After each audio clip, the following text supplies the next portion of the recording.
حضور نبی کریم کے دست اقدس میں ایک تیر تھا۔ اس کے اشارے سے آپ مجاہدین کی صفیں قائم فرما رہے تھے۔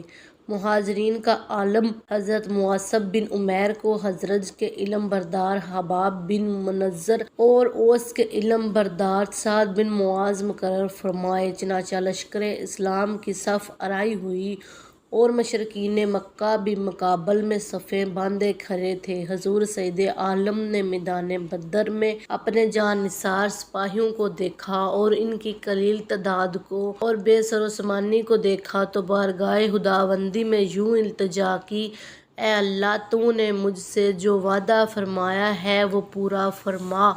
اے اللہ، اگر آج یہ مٹھی بھر نفوس ہلاک ہو گئے تو پھر قیامت تک تمام روئے زمین پر تیری عبادت کرنے والا کوئی نہیں رہے گا۔ حضور سرور دو عالم کچھ اس طرح ہوش و حواس سے دعا کر رہے تھے کہ آپ کی چادر مبارک آپ کے دوش اقدس سے گر گئی تو حضرت ابوبکر صدیق نے چادر مبارک اٹھا کر آپ کے کاندھے مبارک پر ڈال دی اور عرض کی: یا رسول اللہ، اب بس کیجیے، اللہ تعالیٰ نے جو فتح عطا کرنے کا وعدہ فرمایا ہے وہ ضرور پورا فرمائے گا۔ مورخین اس معرکہ کو غزوہ بدر الکبریٰ اور غزوہ بدر العظمیٰ کے نام سے یاد کرتے ہیں، لیکن اللہ تبارک و تعالیٰ نے اپنے لاریب اور لافانی کلام قرآن مجید میں اس معرکہ کو یوم الفرقان یعنی حق و باطل کے درمیان فرق کرنے والے دن کے نام سے تعبیر فرمایا ہے۔ یعنی یہ وہ دن ہے جب حق و باطل، خیر و شر اور کفر و اسلام کے درمیان فرق آشکار ہو گیا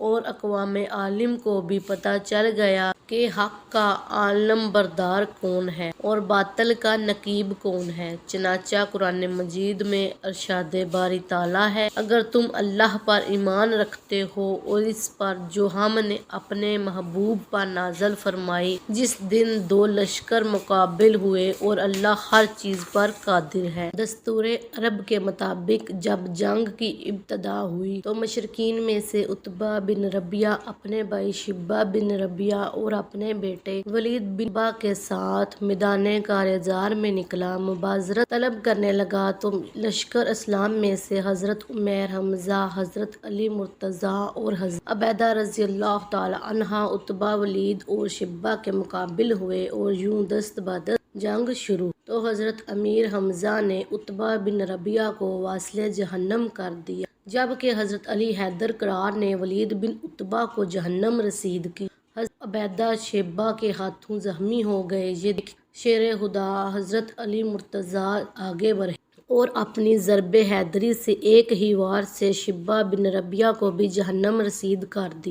تینوں مشرکین سرداروں کی لاشیں زمین پر ڈھیر ہو گئیں۔ آن واحد میں مشرکین کے سرماؤں کے قتل سے ہلچل مچ گئی، کیونکہ قریش کے جب یہ تینوں سرداروں اسلام کے شاہینوں نے موت گھاٹ اتار دیا تو اس اندیشے سے کہ کفار حوصلہ نہ ہار جائیں، ابو جہل نے بلند آواز سے یہ نعرہ لگایا: ترجمہ: ہمارا مددگار اللہ ہے اور تمہارے پاس کوئی الہ نہیں جو تمہاری مدد کرے۔ حضور سید عالم نے فرزندان توحید کو حکم دیا کہ اس کے جواب میں یہ نعرہ بلند کریں: ترجمہ: اللہ ہمارا مددگار ہے اور تمہارا کوئی مددگار نہیں ہے۔ ہمارے مقتول جنت میں ہیں اور تمہارے مقتول جہنم کا ایندھن بنیں گے۔ اس کے بعد پھر عام لڑائی شروع ہو گئی۔ تو جب دست بدست عام لڑائی شروع ہو گئی تو لشکر اسلام کا ہر سپاہی پورے جوش و جذبے کے ساتھ لڑ رہا تھا اور سر در کی بازی لگا رہا تھا۔ اسلام کا ایک ایک سپاہی کفار کے 200 سپاہیوں پر بھاری تھا اور ان کو جہنم رسید کر رہا تھا۔ ایسے ہی جان باز و جان نثار اپنی شجاعت و بہادری اور جذبہ جان نثاری کی وجہ سے اور اپنے ملک و ملت اور مذہب پروانوں کی طرح اپنی قیمتی جان قربان کر کے اللہ تعالیٰ کے دربار میں سرخرو ہوتے۔ میدان بدر میں لشکر اسلام کے پاسبان و محافظ اور جان باز جان نثار سپاہی کچھ اس بے جگری سے لڑ رہے کہ تھوڑے ہی عرصے میں کفار کی کثرت کو کچل کر واصل جہنم کر دیا۔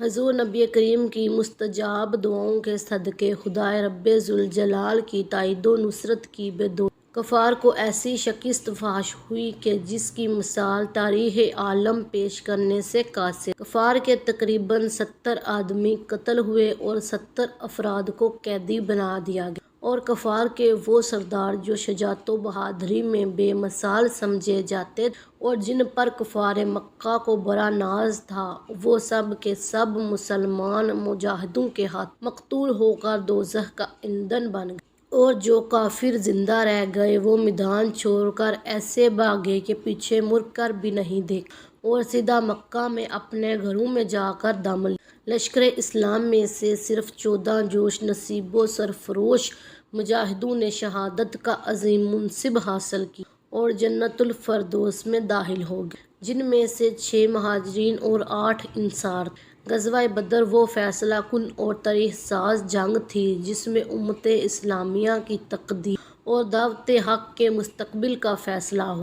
اس کے بعد آج تک مسلمانوں کو جتنی فتوحات اور کامیابیاں حاصل ہوئیں اور ان کی جتنی حکومتیں اور سلطنتیں قائم ہوئیں، وہ سب اسی فتح مبین کی مرہون منت ہیں جو بدر کے میدان میں اس مٹھی بھر جماعت کو حاصل ہوئی۔ اسی لیے اللہ تعالیٰ نے اس جنگ کو قرآن مجید میں یوم الفرقان، حق و باطل میں فرق کا دن کہا جاتا ہے، یعنی اس جنگ میں مسلمانوں کی فتح و غلبے نے یہ واضح کر دیا تھا کہ اسلام حق ہے اور کفر و شرک باطل ہے۔ اس فیصلہ کن فتح نے عرب میں اسلام کو ایک قابل لحاظ طاقت بنا دیا اور قریش اپنے سارے غرور و طاقت کے باوجود بے سر و سامان فدائیوں کے ہاتھوں شکست کھا گئے۔ اس غزوہ میں قریش کے 70 آدمی مارے گئے اور 70 قید ہوئے۔ علاوہ ازیں ان کا مال غنیمت بھی مسلمانوں کے ہاتھ آیا۔ قریش کے تمام بڑے بڑے رؤسا، جن میں سے ہر ایک اسلام کی ترقی کی راہ میں رکاوٹ تھا، فنا ہو گئے۔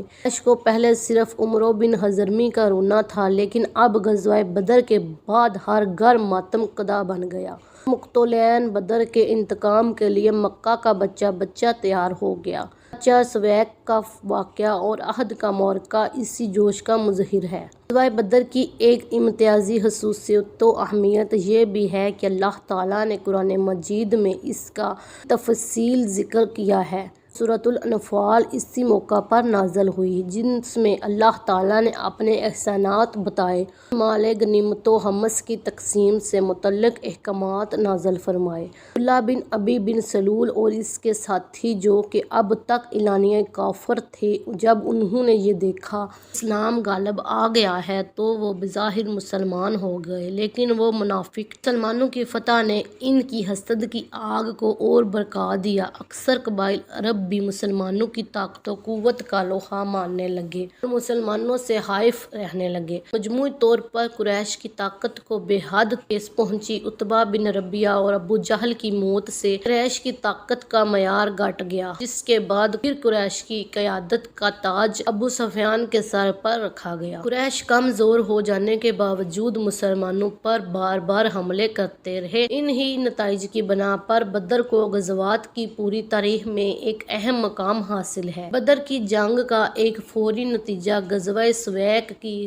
صورت میں سامنے آیا۔ ابو سفیان نے قسم کھائی تھی کہ جب تک وہ محمد صلی اللہ علیہ وآلہ وسلم سے جنگ کر کے اپنا بدلہ نہیں لے گا، اسی وقت تک نہ سر میں تیل ڈالے گا اور نہ ہی غسل جنابت کرے۔ چنانچہ وہ اپنی قسم پوری کرنے کی خاطر قریش کے 200 سوار لے کر مدینہ کی طرف روانہ ہوا اور اپنے چند ساتھیوں کے ساتھ خفیہ طور پر مدینہ میں داخل ہوا۔ یہاں ایک انصاری اور اس کے ایک ساتھی کو قتل کیا اور ان کی کھیتی اور کھجور کے درختوں کو آگ لگا دی۔ نبی اکرم نے اس کے تعاقب میں نکلے، لیکن ابو سفیان بہت تیزی سے نکل گیا۔ اس غزوہ کو غزوہ سویق کہتے ہیں۔ قریش کا ایک شخص عمیر بن وہب رسول اکرم کا قتل کے ارادے سے مدینے آیا۔ آپ نے اس کا ارادہ اس کو بتا دیا اور اسے معاف کر دیا۔ اس سے وہ اتنا متاثر ہوا۔ قریش کا ایک شخص عمیر بن وہب رسول اکرم کے قتل کے ارادہ سے مدینہ آیا۔ آپ نے اس کا ارادہ اس کو بتا دیا اور اسے معاف کر دیا۔ اس سے وہ اتنا متاثر ہوا کہ وہ بے اختیار پکار اٹھا کہ آپ اللہ کے رسول ہیں اور مسلمان ہو گیا۔ دوستو، ویڈیو کو لائک، شیئر اور